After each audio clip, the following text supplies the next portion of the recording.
Dead தேர்வுக்கு விண்ணப்பிக்க கால அவகாசம் நீட்டிக்கப்பட்டிருக்கிறது.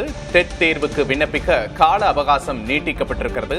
ஆசிரியர்களுக்கான தகுதி தேர்வான டெட் தேர்வுக்கு விண்ணப்பிக்க கால அவகாசம் நீட்டிக்கப்பட்டிருக்கிறது. அண்மை செய்தியாக பார்க்கிறோம். டெட் தேர்வுக்கு விண்ணப்பிக்க கால அவகாசம் நீட்டிக்கப்பட்டு அண்மை செய்தி வெளியாகி இருக்கிறது. தற்போதைய அண்மை செய்தியை பார்க்கிறோம். டெட் தேர்வுக்கு விண்ணப்பிப்பதற்கான கால அவகாசம் நீட்டிக்கப்படுவதாக தமிழ்நாடு அரசு அறிவித்திருக்கிறது. ஆசிரியர் தகுதி தேர்வுக்கு விண்ணப்பிக்க நாளை மறுநாள் வரை அவகாசம் வழங்கப்பட்டிருக்கிறது. டெட் தேர்வுக்கு விண்ணப்பிக்க மேலும் 2 நாட்கள் அவகாசம் வழங்கப்பட்டிருக்கிறது. அண்மை செய்தியாக பார்க்கிறோம். ஆசிரியர் தகுதி தேர்வுக்கு விண்ணப்பிக்க நாளை மறுநாள் வரை அவகாசம் வழங்கப்பட்டிருக்கிறது. தமிழ்நாடு அரசு அறிவிப்பை வெளியிட்டிருக்கிறது. ஆசிரியர் தகுதி தேர்வுக்கு விண்ணப்பிக்க நாளை மறுநாள் வரை அவகாசம் விதிக்கப்பட்டிருக்கிறது. அண்மை செய்தியாக பார்க்கிறோம்.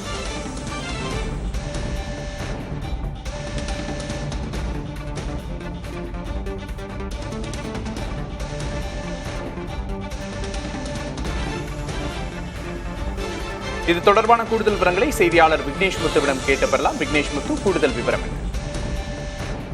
டெட் தேர்வுக்கு விண்ணப்பிப்பதற்கான கால அவகாசம் இன்று மாலை 5 மணியுடன் நிறைவடைவதாக இருந்தது. ஒரே நேரத்தில் இன்றைய தினம் ஆசிரியர்கள் பலரும் விண்ணப்பித்ததன் காரணமாக இந்த ஆசிரியர் தகுதி தேர்வு வாரியத்தின் இணையதளம் என்பது கிட்டத்தட்ட 3 மணி நேரத்திற்கு மேலாக முடக்கப்பட்டது. ஏற்கனவே அண்மையில் உச்சநீதிமன்றம் மிக முக்கிய ஒரு தீர்ப்பு ஒன்றை வழங்கியிருந்தது. அதாவது ஆசிரியர் பணியில் இருக்கக்கூடிய நபர்கள் கண்டிப்பாக டெட் தேர்வில் தேர்ச்சி பெற்றிருக்க வேண்டியது கட்டாயம். இதனை அனைத்து மாநில அரசுகளும் உடனடியாக நடைமுறைப்படுத்த வேண்டும் என தெரிவிக்கப்பட்டிருக்கக்கூடிய நிலையில் தமிழகத்தை பொறுத்தளவு தற்பொழுது பணியில் இருக்கக்கூடிய ஆசிரியர்கள் கிட்டத்தட்ட 1.75 லட்சம் பேர் டெட் தேர்ச்சி அடையாமல் தற்பொழுது ஆசிரியர்கள் இருக்கிறார்கள்.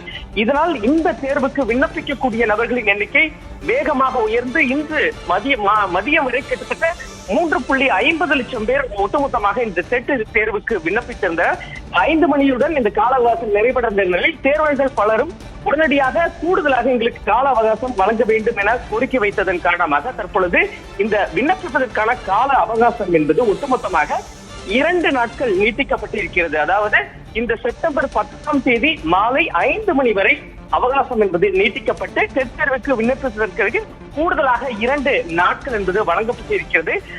தேர்வுகள் இதனை பயன்படுத்தி உடனடியாக தங்களுடைய தேர்வு அந்த விண்ணப்பத்தை பதிவு செய்யலாம். ஆன்லைன் வாயிலாக தேவைப்படும் பட்சத்தில் அதற்கான உதவி எண்களும் மற்றும் இணையதள முகவரியும் வழங்கப்பட்டிருக்கிறது என தெரிவிக்கப்பட்டிருக்கிறது. கூடுதல் விவரங்களுக்கு நன்றி விக்னேஷ் முத்து.